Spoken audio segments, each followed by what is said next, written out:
há 200 anos, a única força ativa no mundo, a única força histórica, força causal histórica, que está em ação no mundo é o movimento revolucionário. A única. Não há mais nada fora disso. Nada, nada, nada. Quer dizer, a desproporção entre a intensidade e continuidade de ação do movimento revolucionário e a das eventuais reações que tenham aparecido é uma coisa tão grande quanto, sabe, a piada do elefante e da formiguinha. É mais ou menos assim. Então você vê reações locais, pessoas que não gostam disso, não gostam daquilo. Então protestam contra certas ações do movimento revolucionário, às vezes sem ter em conta as demais ações concomitantes, tá certo? E às vezes se apegando tanto a combater uma determinada coisa que, em troca, ganhar uma pequena vantagem na briga contra aquela coisa, contra aquele ponto em particular, cede em tudo mais. Tá certo? Sim? Então, isso quer dizer que, em geral, as pessoas que estão fora do movimento revolucionário, que não gostam dele, não chegam a ter uma visão integral dele. E não chegam a ter porque a visão, à medida que você a vai adquirindo, ela se torna aterradora. Aterradora. Quer dizer, os agentes do movimento revolucionário, eles têm a capacidade não só de impor a sua maneira de ver, mas de tornar inacessíveis as outras. Quer dizer, o controle que esse pessoal tem sobre o fluxo de informação no mundo é uma coisa de você ficar de cabelo em pé. Eu recomendo para vocês o livro que acaba de sair do Viktor Suvorov. Viktor Suvorov é um pseudônimo de um sujeito que foi agente do serviço secreto militar soviético, o famoso GRU, durante muito tempo, e que depois desertou e foi para a Inglaterra e escreveu vários livros importantíssimos sobre a história soviética. Neste último livro, que se chama The Chief Culprit, o culpado principal, ele mostra como a Segunda Guerra Mundial começou a ser preparada pela União Soviética no tempo de Lenin. Quer dizer, quando você lê os livros de história, você vê as pessoas investigando milhões de causas históricas, causas sociais, causas culturais, etc, etc. Investigando até profundamente pela psicologia do povo alemão, para ver por que aquilo aconteceu. E em todos estes estudos se esquece uma coisa: a ação organizada e deliberada de um grupo disposto a criar aquela situação. Então a história se torna, vamos dizer, um movimento de correntes impessoais que aparecem do nada, sem agentes, tá certo? E se impregnam sobre a cabeça das multidões e produzem efeitos. Então ninguém fez nada, as coisas se fizeram. Então, claro, Max Weber dizia que a história é o conjunto dos efeitos impremeditados das nossas ações. Mas note bem, nesta frase existe a palavra ações, quer dizer, alguém fez alguma coisa. Tá certo? E quando ele diz impremeditados, eu digo somente em parte. Houve várias ações que foram premeditadas e deram certo. Por exemplo, nós sabemos que os aliados invadiram a França no dia D para fazer isso, mais isso, mais isso, e fizeram. O objetivo deles era chegar no território alemão. Chegaram. Então, como é que você pode dizer que isso foi um resultado impremeditado? Foi exatamente um resultado premeditado que deu certo. Claro que Max Weber, quando diz isso, ele exagerava, ele gostava muito das hipérboles, né? E como ele inventou aquele negócio dos modelos, dos tipos ideais, então ele sempre tinha que exagerar os traços que ele queria destacar e fazer como se os outros não existissem.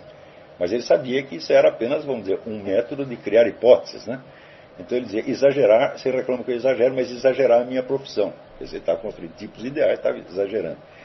Só que nós não podemos pegar esses exageros weberianos e ouvi-los como se fossem traduções de estados objetivos. Se ele mesmo está dizendo que são tipos ideais, então é porque não aconteceram. Eles são como que réguas pelas quais você pode medir o que aconteceu. Então, quando ele diz a história é o conjunto dos resultados impremeditados das nossas ações, bom, existe uma gradação do impremeditado, que vai desde a ação premeditada, que desencadeou exatamente os efeitos previstos, os efeitos desejados, até a ação que teve um efeito totalmente imprevisto. Então existe essa gradação. Tá certo? E no caso da Segunda Guerra Mundial, você vê que ela, como um todo, ela obedeceu um planejamento, não foi causada por fatores históricos impessoais, foi realmente um plano. Esse plano foi executado vamos dizer, com uma destreza magistral. Claro que houve erros no caminho, houve erros até desastrosos, mas esses erros foram corrigidos. A teoria de Lenin era o seguinte, é que somente a guerra poderia criar um estado de instabilidade no qual os comunistas pudessem mais facilmente tomar o poder.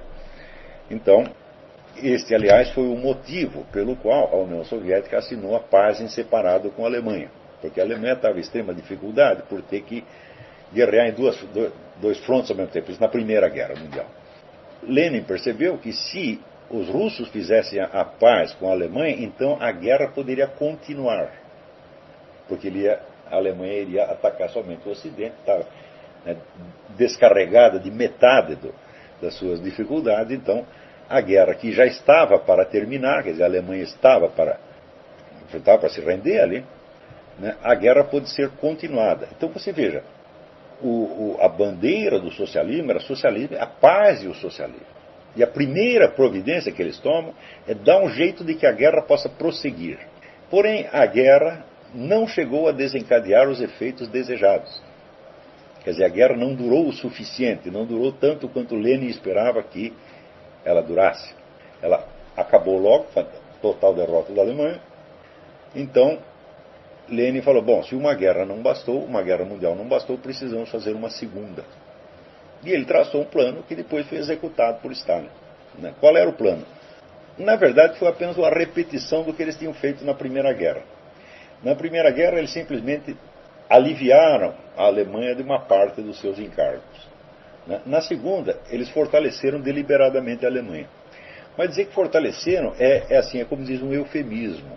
Então todo mundo sabe que a Alemanha, pelo Tratado de Versalhes, foi proibida de ter armas acima de determinado porte, proibido de fabricar tanques, proibido de fabricar aviões de guerra, proibido de fabricar um monte de coisas. Tá certo?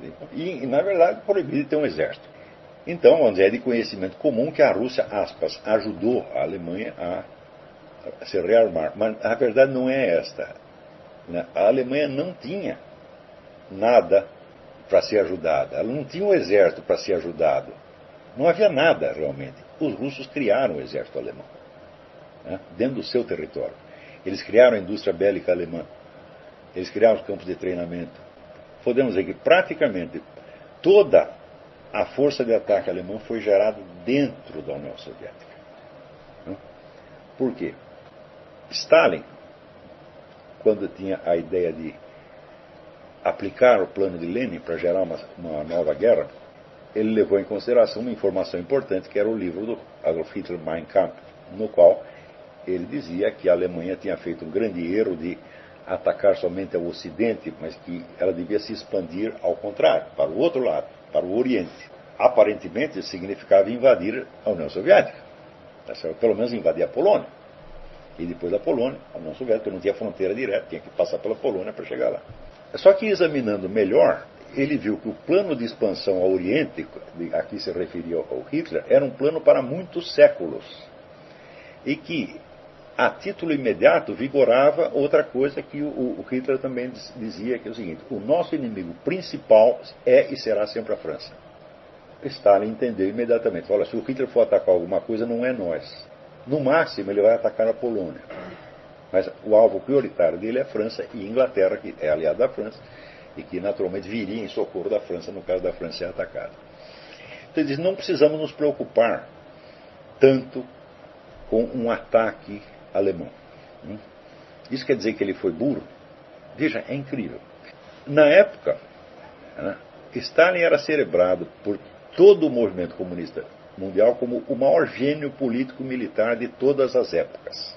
Esse mesmo pessoal que diz isso, quando Hitler atacou a União Soviética, todos começaram imediatamente a dizer que Stalin havia errado, que Stalin havia cometido um erro catastrófico, que Stalin era uma besta quadrada, que não havia percebido o ataque alemão iminente, etc, etc. E isso se espalhou pelo mundo e até hoje consta assim: o Stalin foi pego de calças na mão.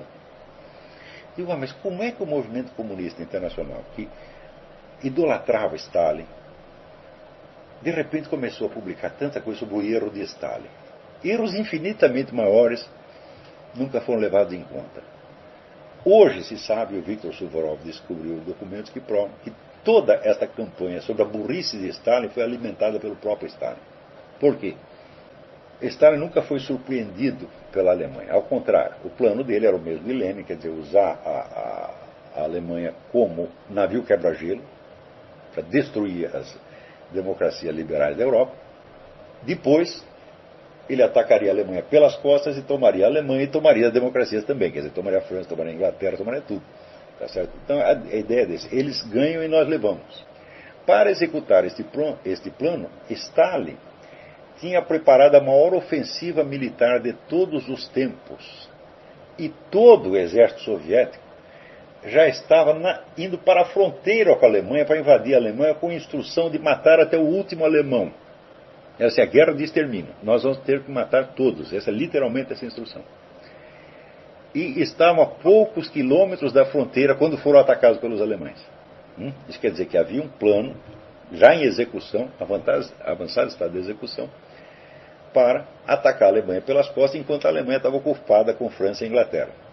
A quantidade de armamento, quantidade e qualidade dos armamentos que foram mobilizados para isso era uma coisa assim impensável, impensável. Por exemplo, os tanques que os russos tinham fabricado eram tanques que podiam aguentar até 30 disparos dos tanques, de qualquer outro tanque do mundo. E se você desse 30 tiros num tanque russo, ele ainda sobreviveria, né? Ainda estaria em condição de ser usado. Eram os melhores tanques do mundo. Tanto que, até hoje, os tanques que se fabricam até hoje ainda são baseados no modelo russo, tão bons que eram. Se você pegar todos os outros tanques da época, os tanques americanos, alemães, ingleses, etc., etc., todos esses saíram de linha de produção. Nada que se faz é tudo baseado no russo. E este era o equipamento que estava sendo levado para a fronteira, estava a poucos quilômetros da fronteira, quando Hitler entra na Rússia. E Hitler entra por quê? Porque ele sabia que esse material estava sendo